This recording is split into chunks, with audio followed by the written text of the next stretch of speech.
Halo gengs, video kali ini kita bakal bahas tentang sistem reproduksi ya. Sistem reproduksi itu kelas 11. Nah, ini sistem reproduksi mungkin adalah bab yang paling menarik, ya enggak? Tapi tahu nggak sih kenapa kita butuh bereproduksi? Bukan kita sih, kalau kalian kan masih belum ya. Jadi secara umum ya, kalau misalnya pada seluruh makhluk hidup itu pasti dia melakukan reproduksi. Nah, kira-kira kenapa? Untuk apa sebenarnya setiap makhluk hidup itu melakukan reproduksi? Tapi kali ini kita bahas reproduksi pada manusia dulu ya. Nah, saya bahas dulu. Sebenarnya tujuan dari reproduksi itu apa sih? Nah, jadi tujuan dari reproduksi itu sendiri adalah untuk melestarikan keturunan, melestarikan spesiesnya. Jadi kayak misalnya pada manusia, kita kenapa bereproduksi itu biar melestarikan spesies manusia. Nah, bayangin aja kalau misalnya nanti di dunia ini nggak ada manusia yang mau bereproduksi lagi, udah bakal habis pada generasi itu spesies manusianya, seperti itu. Atau juga pada hewan-hewan yang sudah punah sekarang itu, kenapa dia punah? Karena ya mengalami kendala di reproduksinya. Ya bisa saja karena misalnya pasangannya sudah tidak ada lagi, jadi yang tinggal cuma jantan aja semua. Nah, kalau misalnya cuma tinggal jantan kan nggak bisa menghasilkan keturunan. Nah, jadi hewan itu bisa menjadi punah. Nah, tapi ini kita fokus hari ini itu tentang sistem reproduksi pada manusia. Nah, untuk yang pertama kita lihat dulu sistem reproduksi pada pria ya. Sistem reproduksi pria atau yang cowok dulu. Nah, jadi gini, kalau misalnya manusia itu reproduksinya secara seksual. Nah, artinya apa seksual? Kalau misalnya seksual itu biasanya melibatkan dua individu. Ada individu jantan, ada individu betina, seperti itu. Jadi kalau misalnya pada manusia ya ada pria, ada wanita, ada cewek, ada cowok. Tapi di sebagian makhluk hidup yang lain, reproduksi itu juga bisa melalui aseksual. Nah, kalau aseksual ini dia tidak melibatkan individu jantan dengan betina. Nah, tapi bisa bereproduksi oleh dirinya sendiri, seperti itu. Misalnya kayak bakteri atau mikroorganisme pada umumnya bisa melakukan pembelahan sel, seperti itu. Atau juga kalau misalnya pada tumbuhan, ya misalnya yang bertunas, kita bilang pohon pisang bertunas, itu dia bereproduksi secara aseksual berarti. Gitu. Tapi kalau misalnya untuk hewan-hewan tingkat tinggi, termasuk manusia atau juga mamalia, itu kebanyakan reproduksinya secara seksual, seperti itu. Bahkan ya memang hanya seksual saja, nggak ada mekanisme reproduksi aseksualnya, seperti itu. Nah, jadi kita bahas sistem reproduksi pria. Yang pertama kita lihat dulu apa coba? Kita lihat dulu organ-organnya ya, organ-organ reproduksi pria. Saya gambarin dulu deh organnya ya. Coba saya gambarin dulu.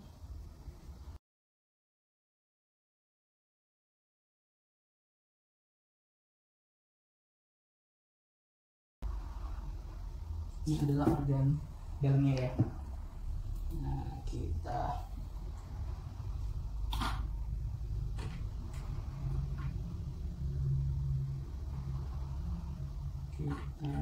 tandain dulu 1, 2, 3, 4, 5, 6, 7, 8. Nah, sekarang kita lihat apa-apa aja ya. Nah, jadi yang satu ini adalah testisnya. Testis itu tempat diproduksinya sel kelamin jantan atau sel kelamin pria, yaitu spermatozoa, seperti itu. Ini dia biasanya bentuknya oval atau seperti telur, ya dia berupa kelenjar ya. Kemudian yang kedua ini berupa saluran yang berkelok-kelok yang keluar dari bagian testis. Nomor 2 itu namanya epididymis. Oke. Terus lanjut ketiga berupa saluran juga. Setelah dari nomor 2 epididymis, lanjut ketiga itu adalah saluran vas deferens. Nah, Terus nanti lanjut dari saluran vas deferens, nanti ada saluran ejakulasi, yang mana di saluran ejakulasi itu terdapat beberapa kelenjar. Nah, yang saya tunjuk di nomor 4, 5, dan 6. Nah, kelenjar yang pertama itu adalah vesicula seminalis yang sepasang jumlahnya, kemudian ada yang berukuran agak besar dibandingkan kelenjar yang lain, itu adalah kelenjar prostat berjumlah 1, kemudian ada yang berjumlah 2 lagi kiri dan kanan, yang nomor 6 itu adalah kelenjar Cooper. Nah, kemudian dari saluran beserta kelenjar-kelenjar itu lanjut ke saluran yang nantinya bakal mengeluarkan sperma atau juga mengeluarkan urin melalui saluran ini di nomor 7. Nah, nomor 7 itu adalah saluran uretra namanya. Nah, kemudian jaringan yang ada di sekitar jaringan saluran uretra ini itu namanya penis. Nah, coba kita review lagi. 7, 8. Nah, satu tadi apa? Satu tadi adalah testis. Nah, yang 2 epididymis. Yang ketiga itu tadi vas deferens. Yang keempat itu kelenjar apa? Vesicula seminalis. Yang kelima kelenjar prostat.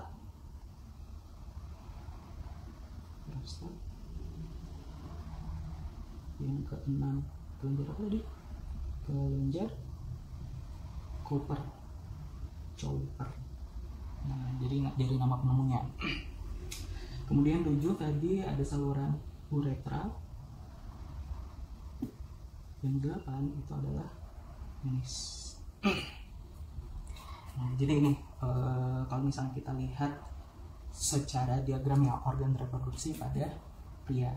Nah, sekarang kita mau bahas satu persatu. Nah, kita bahas satu persatu.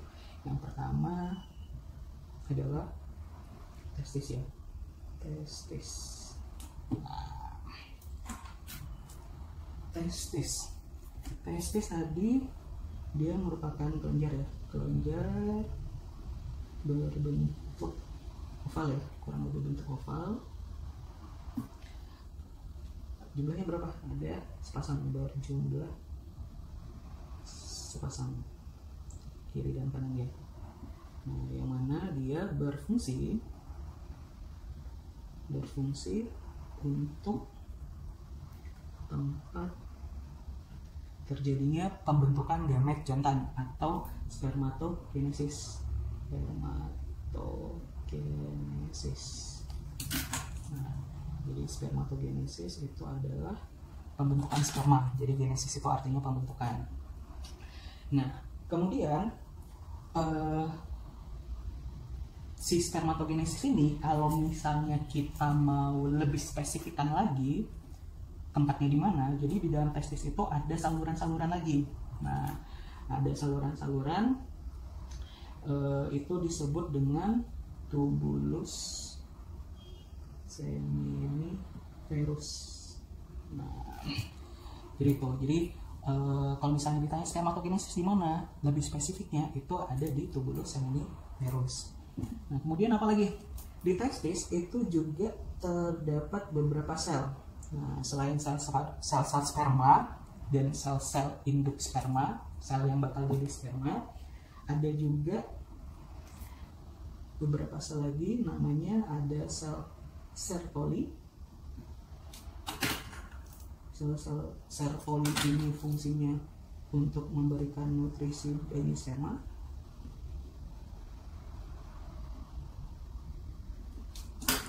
Terus satu lagi juga yang gak kalah penting itu ada namanya sel Leydig. Nah, sel Leydig fungsinya apa kalau sel Leydig? Nah, fungsinya itu untuk menghasilkan hormon. Nah, terutama adalah hormon testosteron. Nah, jadi itu. Jadi beberapa poin penting dari testis. Yang pertama, dia sebagai tempat spermatogenesis. lebih spesifiknya di tubulus seminiferus. Kemudian di dalam testis juga ada sel Sertoli dan sel Leydig. Nah, Sertoli itu untuk memberikan nutrisi bagi sperma, sel Leydig untuk menghasilkan hormon testosteron. Jadi secara umum testis itu ya ada dua fungsi utama. Yang pertama spermatogenesis, tempat pembentukan sperma, kemudian tempat menghasilkan hormon. Nah, kemudian kita lanjut yang kedua, bagian yang kedua. Nah, yang kedua tadi adalah epididymis.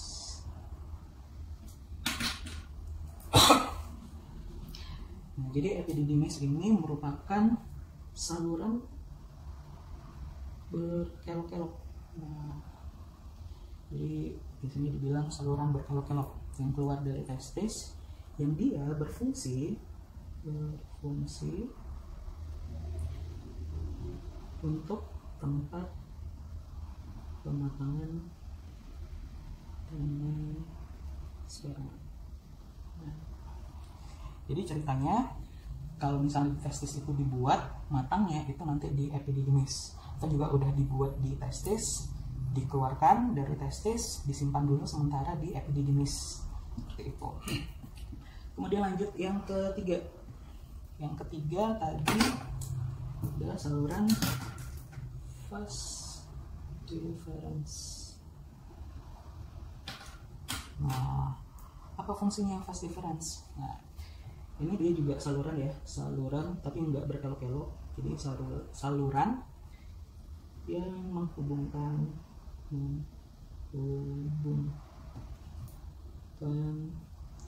epididymis dengan saluran ejakulasi.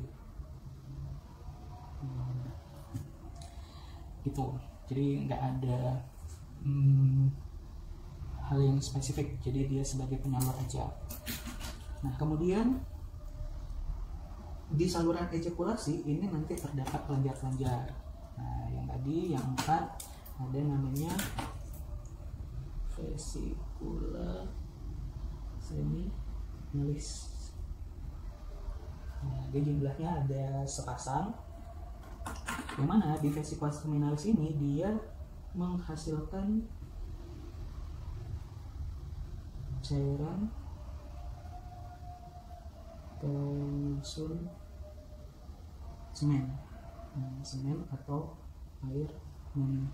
Jadi cairan semen atau air mani itu tidak terdiri dari sel sperma saja. Nah, jadi ada penambahan cairan. Nah, jadi si kelenjar-kelenjar ini itu berkontribusi terhadap penambahan substansi atau penambahan cairan-cairan penyusun air mani atau semen, seperti itu. Bahkan untuk vesicula seminalis itu dia lebih kurang menyumbang 70%. Nah, dari si cairan semennya atau air maninya, seperti itu. Dan untuk vesicula seminalis ini dia juga, jadi vesicula seminalis ini cairannya mengandung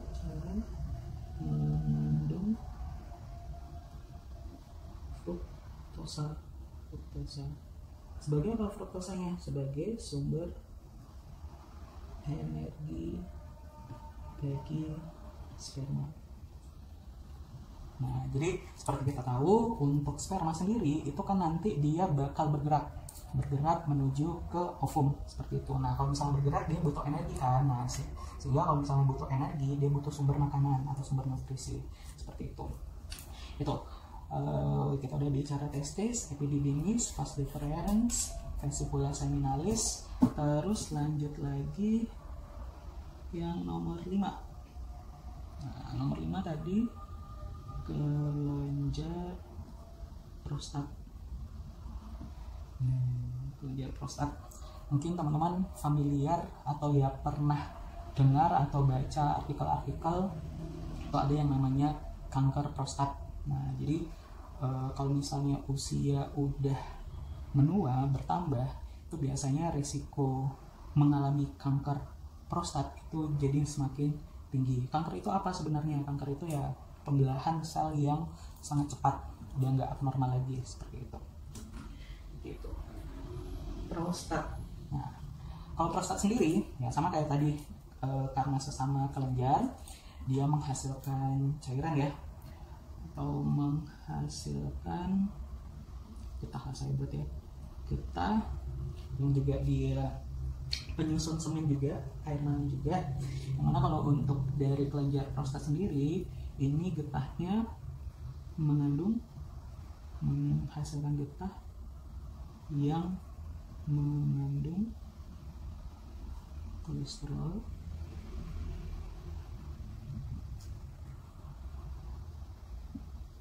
garam-garam,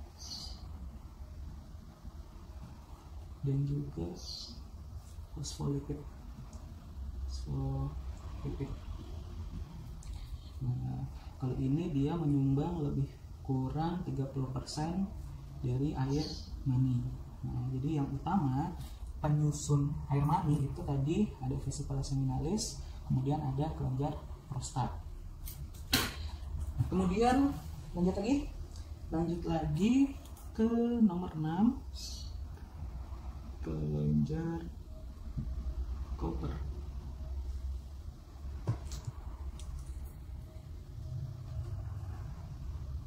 Nah, kalau misalnya kita bicarain kelenjar Cooper, nah ini fungsinya ya sama, menghasilkan cairan juga. Menghasilkan cairan, tapi yang bagaimana? Nah, jadi ciri khasnya kalau yang dari Cooper dia menghasilkan getah bening. Nah, bening yang berfungsi sebagai pelumas. Nah, pelumas uretra yang juga netral uretra karena dia basah. Nah, jadi getah yang dari kelenjar Cooper ini dia bersifat basah, yang mana dia ya semacam kayak pembersih lah. Kan tadi uretra itu selain tempat lewatnya air mani, tadi dia juga tempat lewatnya urin.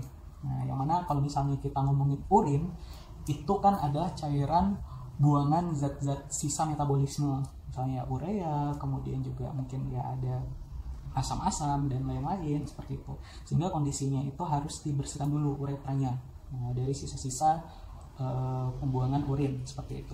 Nah, yang mana yang berperan untuk membersihkan itu adalah getah dari kelenjar Cooper seperti itu. Nah, jadi ini organ reproduksi pria. Nah, oh ya, selain belum selesai kita lihat yang nomor 7, uretranya sendiri ya. Nah, uretranya sendiri tadi saluran untuk menyalurkan semen dan juga urin. Nah, uretra. Kemudian yang tadi jaringan yang ada di sekitar sini itu kita sebut dengan penis. Nah, dia berupa jaringan kontraktil.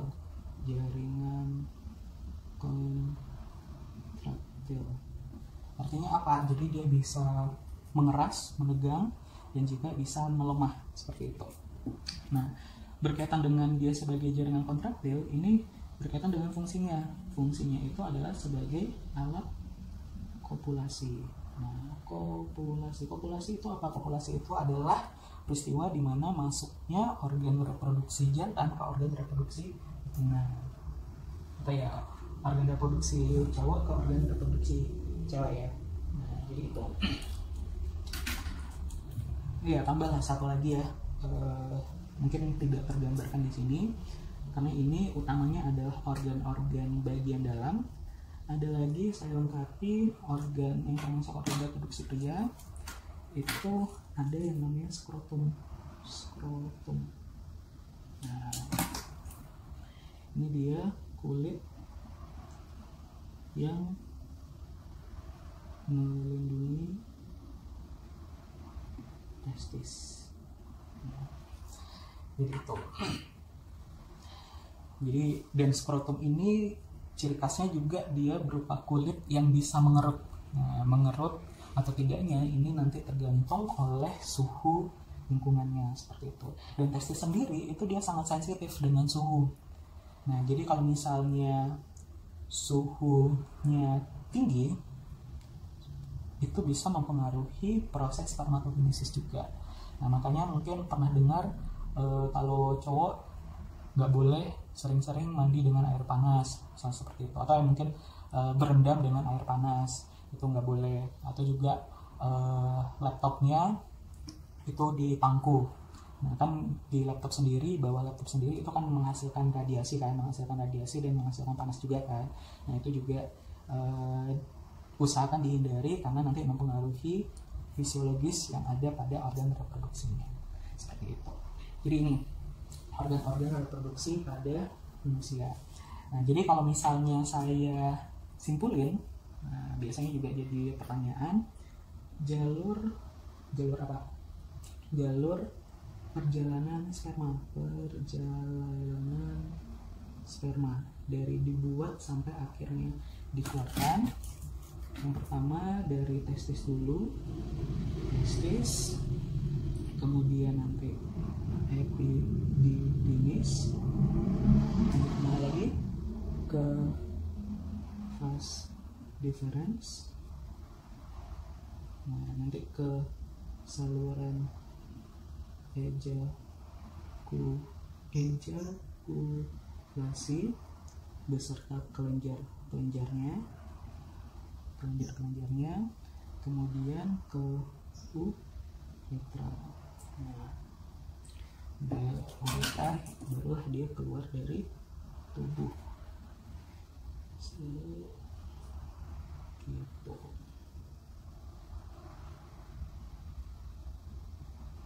Nah, ini organ-organ reproduksi pria. Nah, lanjut kita bahas masih di sistem reproduksi pria. Kita bahas tentang spermatogenesis. Nah, apa itu spermatogenesis? Yes, spermatogenesis itu adalah pembentukan sel sperma. Nah, yang mana tadi terjadinya di testis, lebih tepatnya di tumulus seminiferus. Nah, saya buat dulu diagramnya.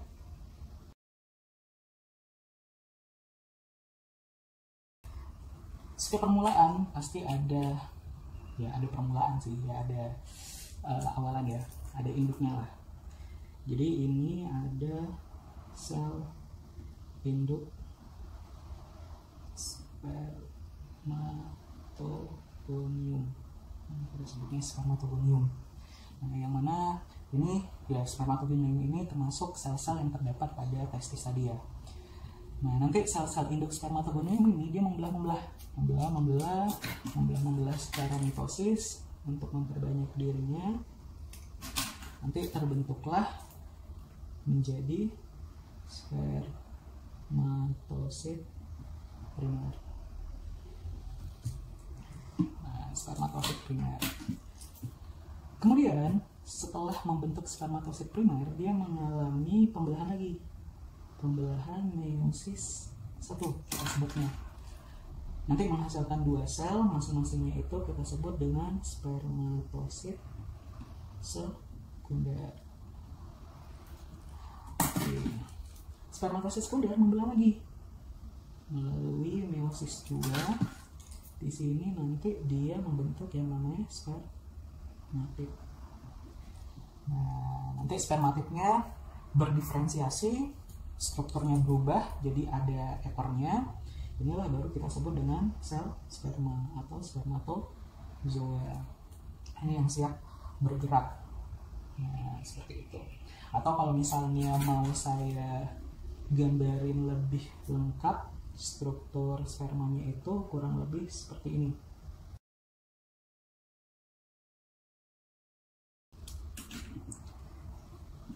Strukturnya ini nanti ada namanya akrosom. Akrosom itu nanti dia menghasilkan suatu enzim. enzimnya ini berfungsi untuk menghancurkan dari ovum. Nah, jadi untuk menembus ovum, jadi dia butuh enzim ini. Kemudian yang ini nukleusnya ya, nukleusnya. Kemudian ini leher spermanya, dan ini adalah ekornya. Ini kepalanya. Ini kepala. Jadi di kepala itu nanti ada akrosom, kemudian ada nukleus. Nukleus itu tempat materi genetiknya ya, materi genetik, gen-gennya. Kemudian ini tadi leher ini mengandung mitokondria. Mitokondria ingat gak fungsinya apa? Mitokondria itu berfungsi untuk respirasi sel. Nah, karena tadi si spermanya dia bergerak, dia butuh energi. Nah, dia berarti mengalami proses respirasi sel. Yang mana organel tempat respirasi sel itu kita kenal adalah mitokondria. Jadi mitokondria itu banyak terdapat pada lehernya. Kemudian ini ekornya. Nah, untuk bergerak untuk pergerakannya. Jadi ini struktur sperma. Gitu. Jadi kita udah ngomongin organ-organ, dan kita udah ngomongin spermatogenesis atau pembentukan sel sperma. Gitu. Ini sistem reproduksi pria pada manusia. Sampai sini paham ya? Nah, sekarang kita lanjutin. Nah, tadi karena dia merupakan reproduksi seksual, sekarang kita lihat pasangannya. Kita bahas pasangannya. Sistem reproduksi wanita atau yang ceweknya ya. Ambil dibaca-baca lagi. Sama, yang pertama kita lihat dulu organ reproduksinya ya. Organ reproduksi.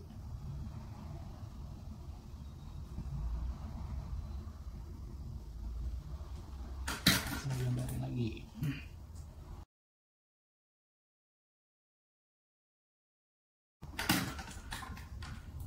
Ini 1, 2,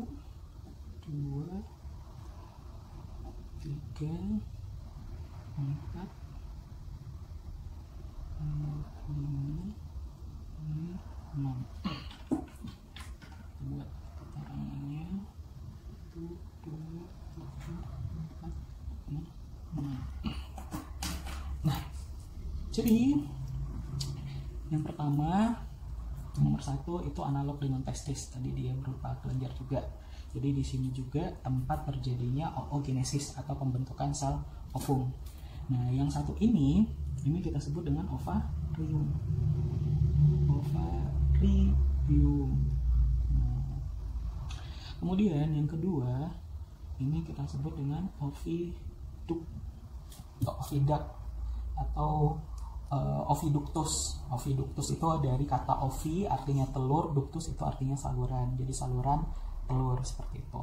Atau juga berkaitan dengan penemunya bisa juga disebut dengan tuba fallopi. Nah, tuba itu artinya tabung atau saluran, fallopi itu dari nama penemunya. Kemudian yang ketiga ini ada rahim. Nah, tempat jadi kita semua berkembang itu berawalnya dari rahim. Nah, jadi waktu masih dalam kandungan, atau nama kerennya uterus. Nah, ada dinding rahim. Nah, jadi di rahim secara keseluruhan, yang ini dinding rahimnya. Nah, dinding rahimnya itu kita sebut dengan endometrium. Nah, jadi sebenarnya waktu kita masih bentuk embrio itu tertanam dulu di endometrium. Terus nanti kan embrionya sel-selnya membelah, membesar. Nah, sampai akhirnya dia memenuhi seisi rahimnya ini. Dan untungnya si rahim ini dia bersifat elastis. Makanya bisa sampai berapa ya, kalau anak bayi ya kurang lebih 3-5 kilo kan, atau mungkin ada yang lebih besar lagi. Nah, bayangin aja sekuat itu rahim dari seorang cewek, atau ibu kita waktu dulu ya, waktu mengandung kita. Terus yang nomor 5, nah nomor 5 ini pembatas antara bagian rahim dengan bagian nomor 6. Nah mungkin juga kadangkala sering terdengar juga, familiar juga sehari-hari. Kalau misalnya tadi kalau di laki-laki ada kanker prostat, kalau misalnya di perempuan itu ada kanker bagian nomor 5, apa? Cervix atau leher rahim. Nah, jadi itu. Kemudian yang 6 ini namanya vagina, salurannya. Sama, kita bahas satu per satu ya. Yang satu tadi ovarium.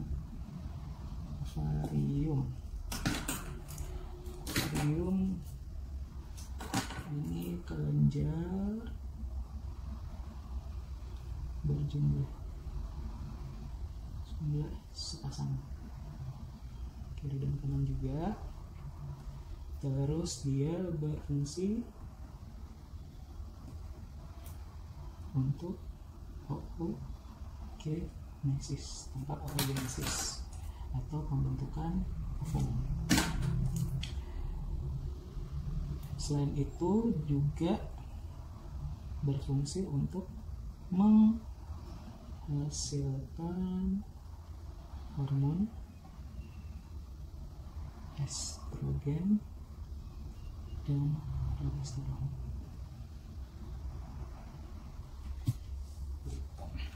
BTW kalian sekalian catat aja.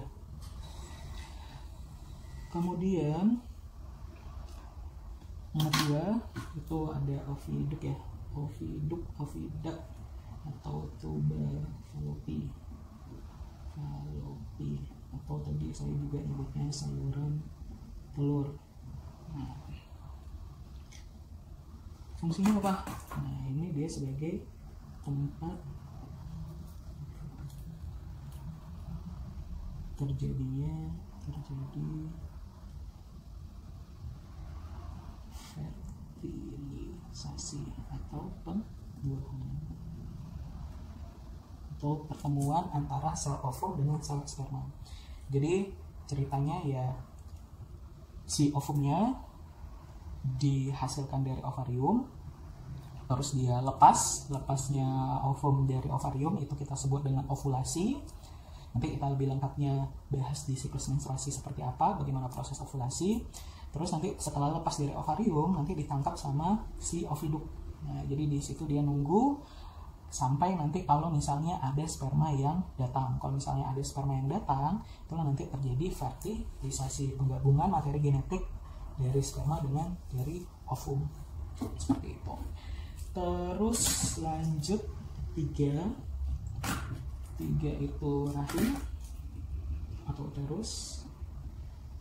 Nah, terus ini tempat perkembangan janin. Mana tadi uterus dia bersifat elastis ya, Nah, jadi mengikuti ukuran dari janinnya. Kemudian yang 4 tadi ada endometrium atau apa? Dinding rahim. Ini juga sama sebenarnya dengan uterus, tapi kalau misalnya mau dibuat spesifiknya, dia tempat implantasi atau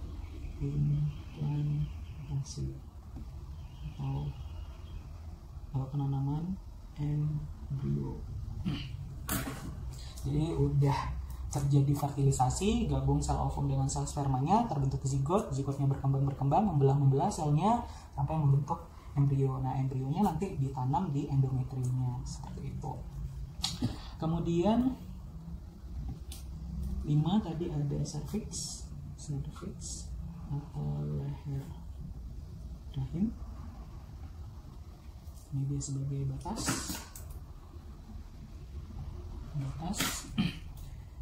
Kemudian kemudian juga dia juga menghasilkan lendir untuk membantu sperma ketika udah masuk ke dalam organ reproduksi si ceweknya, seperti itu. Nah, kemudian yang nomor 6 itu ada vagina. Vagina ini sebagai alat kopulasi. Gitu. Jadi ini organ-organnya. Nah, sebenarnya kalau untuk sistem reproduksi wanita, kalau secara struktur nggak begitu ribet, tapi nanti ketika kita masuk ke siklus menstruasi, ini nanti bahasannya bakal lebih kompleks karena ya memang wanita itu susah dimengerti, ya enggak?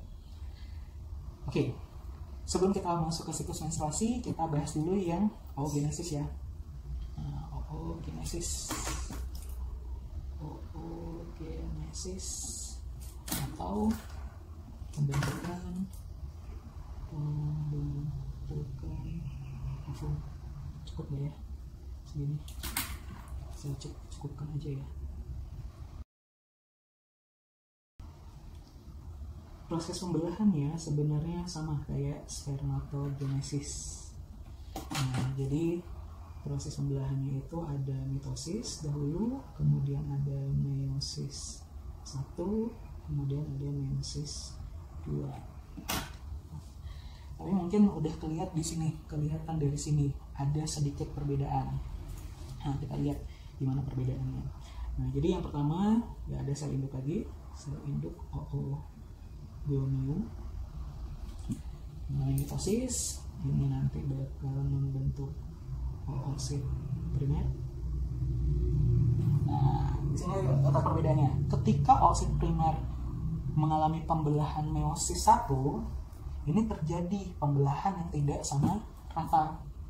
Nah, jadi ada sel yang besar, ada dapat sitoplasmanya banyak, ada yang dapat sitoplasmanya sedikit. Nah, yang dapat sitoplasma besar itu nanti yang berkembang jadi oosit sekunder. Sedangkan yang sedikit ini nanti kita sebut dengan badan kutub. Badan kutub atau ada juga yang nyebutnya polosit. Macam-macam sih, badan kutub, badan polar, polosit. Nah, sama aja. Kemudian nanti oosit sekunder mengalami meiosis 2, sama juga mengalami pembelahan yang tidak sama rata juga. Yang gede itu nanti jadi ootit. Nah, sedangkan 3 yang lain ini jadi polosit lagi. Polosit sekunder atau polosit 2. Kalau ini tadi polosit 1 ya. Nah, jadi ootit inilah yang nantinya bakal berkembang jadi ovum, seperti itu. Jadi ini proses oogenesis, pembentukan ovum. Jadi ada sel induk oogonium, oosit primer, oosit sekunder, ootit, dan ovum. Nah, kemudian cirinya lagi, yang uniknya lagi, kalau misalnya pembentukan ovum, nah pembentukan ovum ini udah terjadi ketika cewek itu dalam kandungan. Nah, maksudnya masih dalam janin, masih berupa janin, sebenarnya udah mulai oogenesis nih. Nah, beda dengan spermatogenesis. Kalau spermatogenesis, si sel induk spermatogonium mulai mitosis itu ketika dia puber. Nah, kalau misalnya pada cewek, oogenesisnya itu udah dimulai waktu dia masih di dalam kandungan. Bukan si ibunya, tapi si anaknya. Nah, jadi waktu dalam kandungan, si janinnya ini udah mengalami oogenesis. Tapi tidak sampai membentuk ovum, sampai kurang lebih tahapan oosit primer. Nah, jadi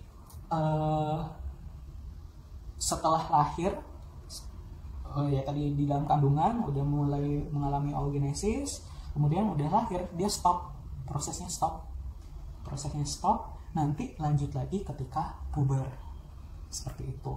Nah, jadi stop dulu. Nah, kemudian lanjut lagi ketika puber. Nah, jadi ditandai kapan mulai lagi si prosesnya ini ketika terlihat ada si cewek ini udah mengalami menstruasi. Menstruasi itu siklus berupa siklus, yang mana siklusnya ini nanti bakal mematangkan ovumnya tiap bulan. seperti itu. Nah, jadi secara berkala kurang lebih kan 28 hari periodenya siklus menstruasi seperti itu. Jadi itu. Nah, tapi nanti siklus menstruasi kita bahas di video yang selanjutnya ya. Nah, untuk hari ini, untuk video kali ini kita bahas ini aja dulu, sistem reproduksi manusia. Masih mengarah ke organ-organ, ini masih gampang ya, organ reproduksi pria ada apa aja, kemudian ada organ reproduksi wanita juga bisa diperhatikan. Terus proses yang terjadi di dalam organnya itu ada spermatogenesis, ada oogenesis. Oke, mungkin cukup sekian